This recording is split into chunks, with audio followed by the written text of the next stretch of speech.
Amol recording DJ Mukesh Chakiya.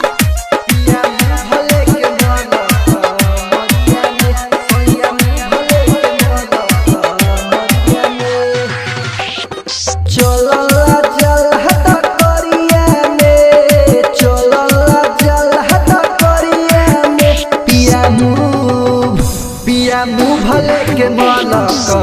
मरिया में सोया मुँह भले के मलक मरिया में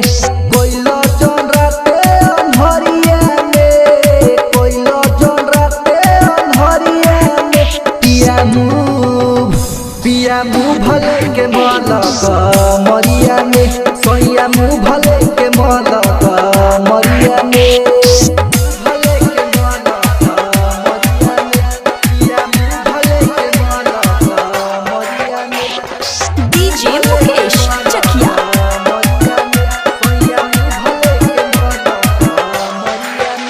हमारा मन लाना बात दिहल कौन हरी में जात हम के तनो चिलाई बाकी छोड़ल नहा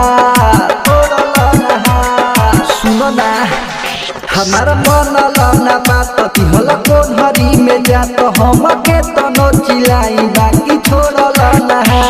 लागल बा चोट है अन्हरिया में लागल बा चोट है अन्हरिया में पिया मुँह भले के मलक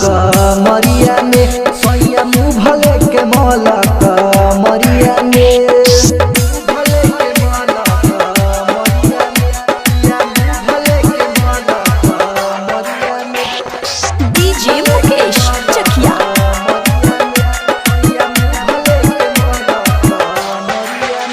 राहुल को के बोरिया हमार भारती होला साड़ी कैसे घरे आंगन करी दी है अम्मा जी गारी सुनो ना राहुल को के बोरिया हमार भारती होला साड़ी कैसे घरे आंगन करी दी है अम्मा जी गारी राजो न बुझल चरिया के